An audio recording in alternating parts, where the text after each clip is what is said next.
We've got some breaking news that has just come through to the newsroom. The man formerly known as Prince Andrew Mountbatten Windsor, has now moved out of the Royal Lodge. This is a significant move. He is a resident of Norfolk now. In a whirlwind of scandal and humiliation, Prince Andrew's name has been tied to yet another controversy. But now, shocking reports about his first visit to his new home are shedding light on behavior that has stunned even those who thought they knew him.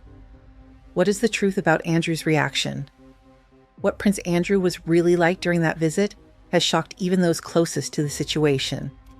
Multiple sources have come forward, exposing details of a reaction marked by fury, entitlement, and a disturbing inability to accept his dramatically reduced circumstances. These reports paint a troubling picture of a man who seemed utterly unwilling to face the consequences of his actions. The shocking truth about his behavior is finally being revealed, and it's more disturbing than anyone could have imagined. Stay tuned as we dive into what really happened when Andrew saw his new reality for the first time. Police are assessing those allegations that a woman was sent by Jeffrey Epstein to meet Andrew Mountbatten Windsor here in the UK. The woman's lawyer claims she spent the night at the then Prince's residence in Windsor back in Andrew Mountbatten Windsor has now made his first visit to the farmhouse on the Sandringham estate where he is expected to live once he finally leaves Royal Lodge. And according to multiple reports, that visit did not go well. In fact, several outlets are now claiming that Andrew was visibly angry, upset, and openly furious when he saw the property for the first time. One source went as far as to describe it as a tantrum.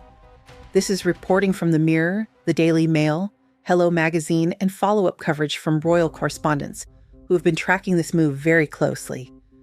Yet again, Andrew Mountbatten Windsor has demonstrated entitled behavior that is quite frankly troubling.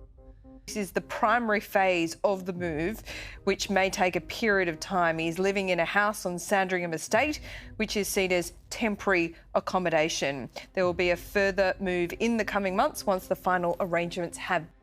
Andrew recently travelled to the Sandringham Estate in Norfolk to inspect Marsh Farm, a 5-bedroom farmhouse located several miles from the main Sandringham house.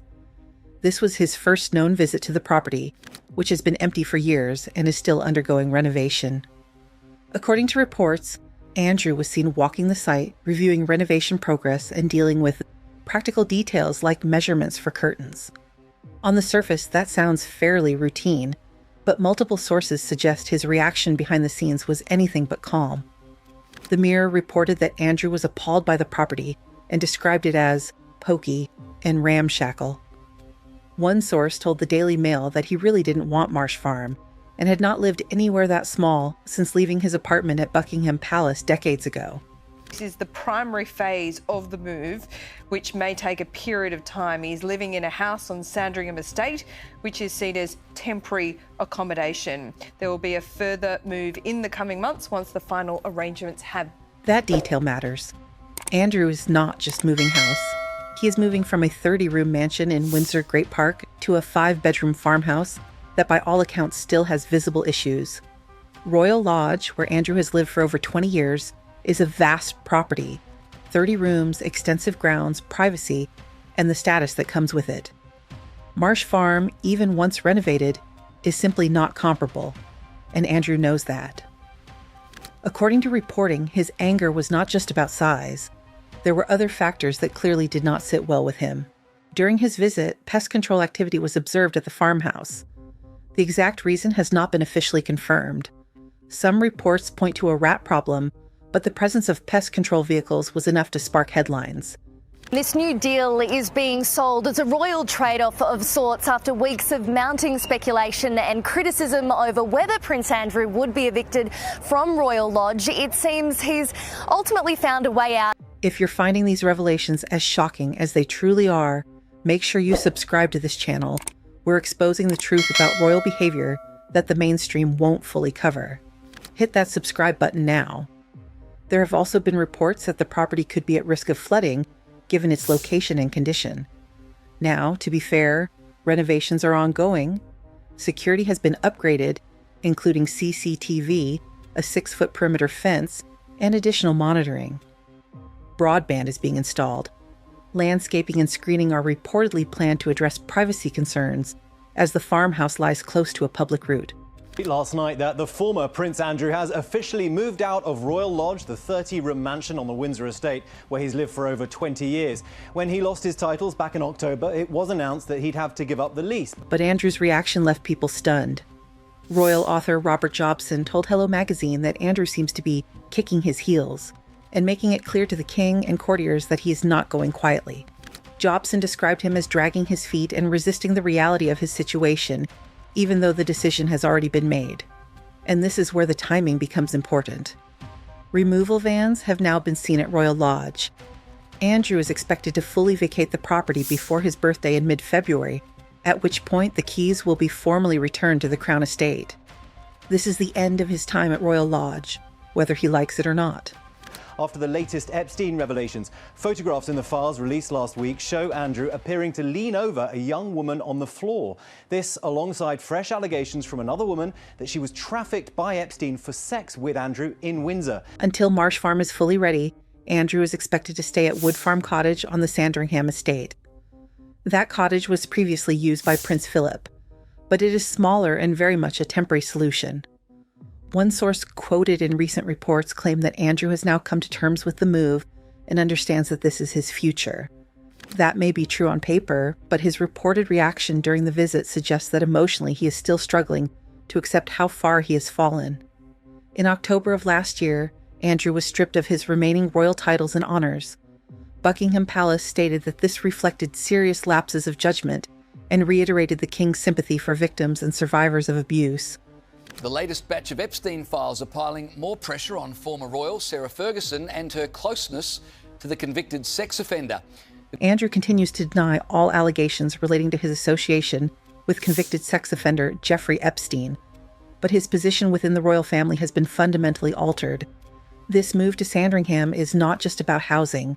It is about containment. It places him away from Windsor, away from London, away from the center of a royal life.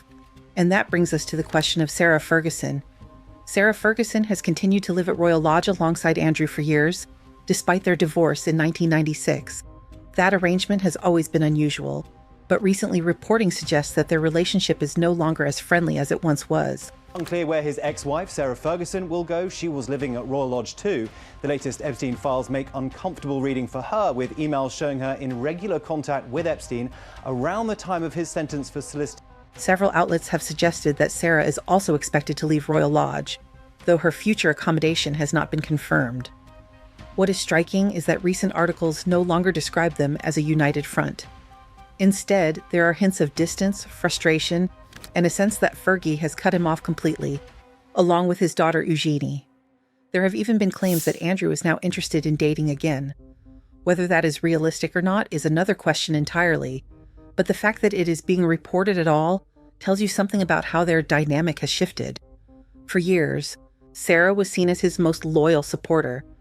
If that support is fading, Andrew's isolation becomes even more stark. Prince will soon be forced to leave his royal residence here in the Great Windsor Park and move to a smaller farmhouse in the village just outside Sandringham. But the question this morning is, will he soon be leaving the UK, travel to the United States? And this is where the Bahrain rumors come back into focus.